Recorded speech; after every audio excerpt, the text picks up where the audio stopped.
Então, eu gostaria de falar para vocês sobre o lançamento do meu livro, O Buscador, e que é, na verdade, possivelmente o livro da minha vida, porque ali eu condensei 35 anos de buscas, e sempre na minha vida eu gostei de viajar, e gostei de participar de cursos e workshops nessa questão de autoconhecimento, de busca psicoespiritual. Então, desde que eu era pequeno, eu me perguntava pelo sentido da vida. E me parecia que simplesmente buscar o prazer e evitar a dor não era o suficiente. Eu precisava de uma explicação melhor sobre o que é a vida, o que é a morte, por que a gente está aqui, de onde a gente vem, para onde a gente vai. E houve muitos anos na minha vida onde participei de uma revista e escrevi artigos. E depois de um tempo eu me dei conta de que esses artigos eram de 3 tipos. Havia artigos, digamos assim, de autoajuda, onde eu, como terapeuta, como psicólogo, explicava a minha visão com relação a alguma questão. E também havia artigos falando das minhas próprias buscas, dos workshops que eu participava, das viagens, dos mestres que eu encontrava. E havia também artigos mais poéticos ou poemas. Então eu me dei conta de que eu tinha 3 facetas básicas e percebi que eu teria que lançar 3 livros. Então trata-se realmente de uma trilogia. Alguns anos atrás, eu pude realizar o sonho de lançar o meu livro de poemas, que é O Poeta.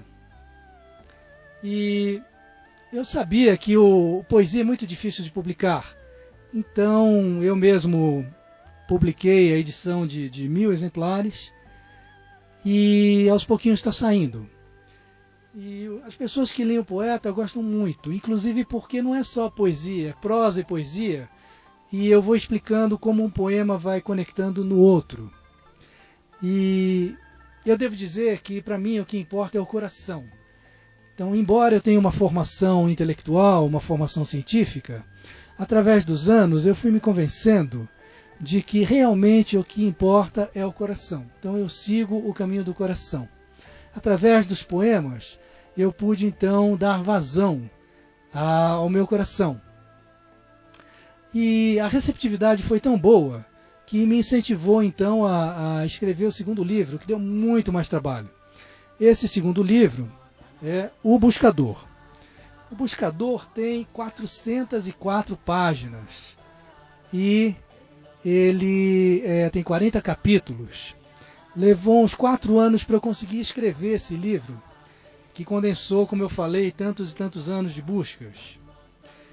Aqui na capa, a gente vê eu entregando uma carta para o Sai Baba, que é o meu grande mestre. Através de todas essas buscas, todas essas viagens, Sai Baba foi realmente o mestre maior.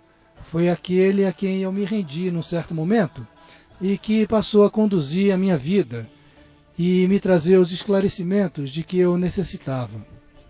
Porém, o Sai Baba é muito ocupado, era muito ocupado, ele deixou o plano terreno no ano passado, em 2011. Então ele não podia me atender pessoalmente. E embora eu estivesse com ele durante 9 viagens à Índia, através dos anos, o nosso contato pessoal, através de palavras, foi limitado. Então o que ele fazia era me remeter a outros professores, a outros mestres, na medida em que eu estivesse pronto para um determinado ensinamento. E como psicólogo, eu também percorri muitos caminhos psicológicos, sempre na área de ponta. Eu sempre gostei daquilo que é pioneiro e aquilo que a minha intuição indicava como frutífero, como algo que trouxesse resultados. Eu não sou do tipo muito de masturbação mental. Eu acho que a gente tem que ser um pouco pragmático, ou seja, aquilo que a gente busca deve ter um resultado de ordem prática, no sentido de tornar a pessoa uma pessoa melhor, uma pessoa mais saudável, uma pessoa mais criativa, uma pessoa capaz de maior compaixão, solidariedade e amor. Então, basicamente, eu buscava essa transformação em mim mesmo. E na medida em que eu fosse alcançando esse resultado, eu poderia ter condições, então, de ajudar outras pessoas, meus clientes, meus leitores, ou aqueles que vinham aos meus cursos, da mesma forma.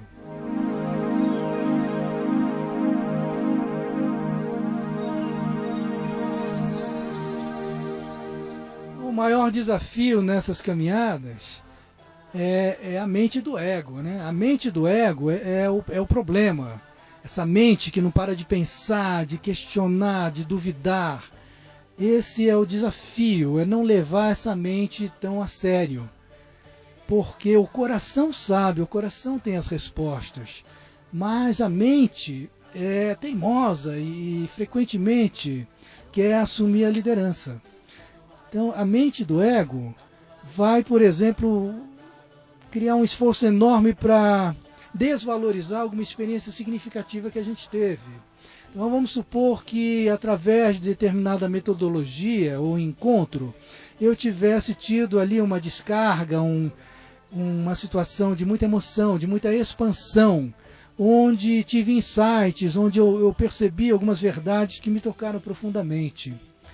E depois de algum tempo, a mente do ego entra e começa a questionar isso, começa a dizer, será que foi mesmo? Será que você não está imaginando coisas? Será que você não está começando a se achar muito importante? Será que você não viajou na maionese? Na verdade não foi uma coisa tão grandiosa assim. Quem você pensa que é para ter uma experiência luminosa, uma experiência mágica, né? Então, se nós dermos ouvidos a essa mente, fatalmente então nos perderemos e entraremos na confusão, na dúvida, no medo e na depressão. O maior desafio continua sendo manter a mente do ego no seu lugar, o que significa que não é descartar a mente do ego como se fosse algo inútil ou apenas negativo. Não se trata disso. A mente do ego é necessária para a nossa vida aqui na terceira dimensão, no plano terreno. Para fazer os nossos cálculos, os nossos planejamentos e manter a nossa vida prática em ordem, regrada. Essa é a função da mente do ego, mas não determinar as linhas mestras da nossa vida ou a filosofia da nossa vida, porque para isso a mente claramente é deficiente, é insuficiente.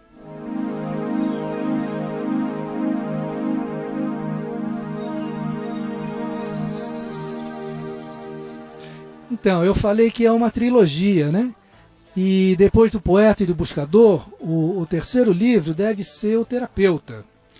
E eu venho tentando escrever alguma coisinha a respeito, mas parece que ainda não está plenamente maduro. Parece que ainda estou precisando passar por algumas experiências para que esse material possa fluir com facilidade. Eu sei que tem outros 2 livros além desse que, se possível, eu gostaria de escrever. E um deles será as minhas experiências com frequências de brilho, que é o sistema com o qual estou profundamente envolvido nos últimos 10 anos, e íntimo contato com a fundadora desse sistema, que é Christine Day. Então eu tenho muitas histórias para contar, muitas coisas interessantes para partilhar, que poucas pessoas têm acesso. Então eu acho que seria um livro bastante útil e que eu teria prazer de escrever. E o outro livro seria realmente minhas experiências com o Mestre Maior, o avatar da nossa época, Sri Satya Sai Baba, que nós devotos chamamos carinhosamente de Swami. Então todas essas experiências, todas essas viagens, toda a compreensão, a proteção e as bênçãos que ele me trouxe, eu gostaria de poder falar sobre isso. E o que é importante é que são os feedbacks, não é? É importante a gente ouvir o que as pessoas dizem a respeito daquilo que a gente faz. Eu penso que cada um de nós tem determinados dons e que nós devemos usar esses dons para realizar nossa missão aqui na Terra. E todos temos dons. Então, a gente reconhecer que tem determinado dom não é necessariamente algo do ego, aquela coisa de vaidade ou arrogância, mas significa a gente assumir quem a gente é. E através dos anos, através do processo de autoconhecimento, eu me certifiquei de que meu dom principal está exatamente na área da comunicação. Eu sei falar, as pessoas entendem, eu sei traduzir e eu sei escrever bem. Então, quando as pessoas leem meus artigos ou meus livros, elas sempre respondem que é uma coisa meio cinematográfica, ou seja, como se vissem imagens e compreendem aquilo que eu estou falando. É como se fossem transportadas para aquelas experiências que eu estou partilhando. Então, isso é o grande incentivo para eu continuar escrevendo. Por quê? Como eu falei antes, eu passei por experiências que nem todo mundo pode passar. Eu estive em viagens que nem todo mundo pode empreender. No Buscador são 40 capítulos. Eu estive com Mãe Mira. Há pessoas que ouviram falar em Mãe Mira, mas muitas pessoas nem ouviram falar em Mãe Mira. No entanto, ela é um personagem importantíssimo da nossa época. Mãe Mira é um avatar também. É um avatar, uma indiana que hoje, há muitos anos, já vive na Alemanha e oferece o seu darshan lá numa cidadezinha perto de Frankfurt. E eu tive a oportunidade de estar com ela, de olhar nos olhos dela, de tocar os pés dela. E há um capítulo contando sobre essas experiências. Tem um capítulo falando do meu encontro com Ama, que é aquela santa indiana que dá abraços. Uma mulher extraordinária e que afeta hoje em dia milhares e milhares de pessoas no mundo todo. De berço humilde.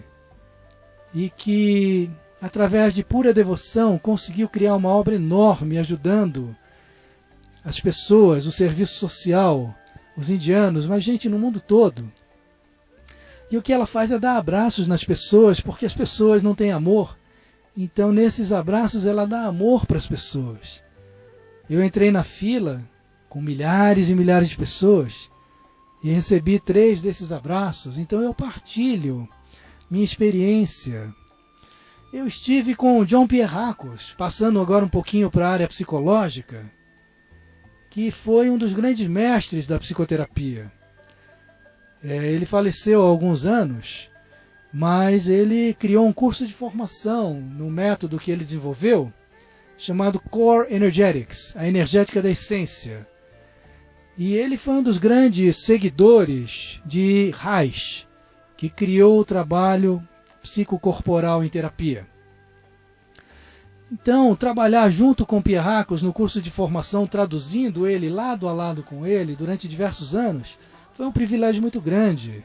Fazer amizade com o John, aprender com ele, aprender os conceitos da psicoterapia corporal, foi importantíssimo. E eu partilho sobre isso num dos capítulos do meu livro. Então são muitos capítulos, muitos temas, as comunidades onde eu estive, em Esalen, na Califórnia,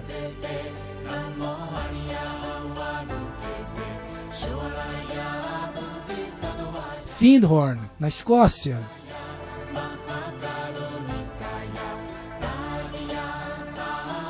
a comunidade onde eu vivi, na Bahia, chamada Lothlórien, Centro de Cura e Crescimento.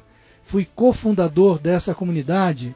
As experiências que nós tivemos ali, com alimentação natural, com medicina natural, com horticultura orgânica, a tentativa de ver o ser humano como um todo, com seus aspectos físicos, emocionais, mentais e espirituais, e tentar coordenar tudo isso com a questão da arte, a importância da arte nas suas diversas facetas na vida do ser humano, do desenvolvimento do ser humano, e a imprescindível presença da natureza, que nos traz de volta a nós mesmos.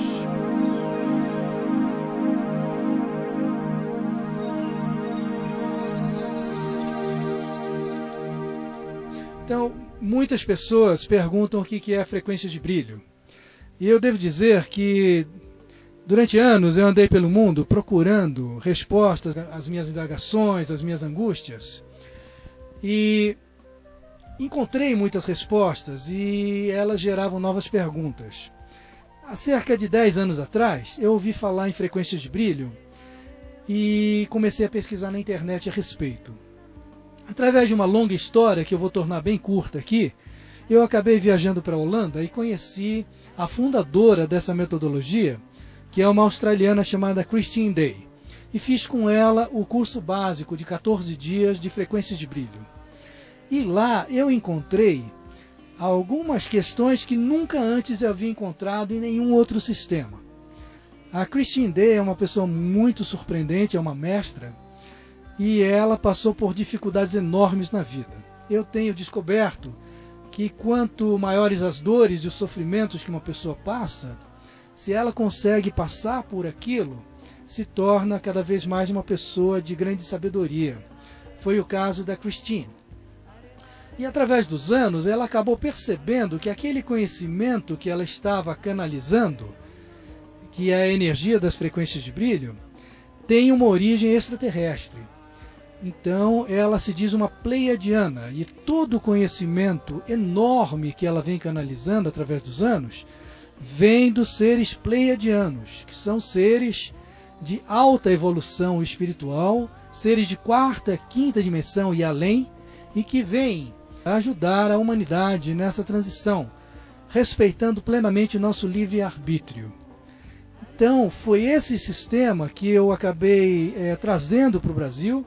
Convidei a Cristina a vir ao Brasil dar esse curso e foi um grande sucesso. Desde então, nós já fizemos 23 cursos básicos e inúmeros cursos avançados, e a Cristina continua canalizando níveis um atrás do outro. Agora mesmo eu vou fazer nível 17 e 18 nos Estados Unidos. E cada um desses níveis que eu faço, aí a gente traz para o Brasil, e eu vou traduzindo a Cristina e os manuais.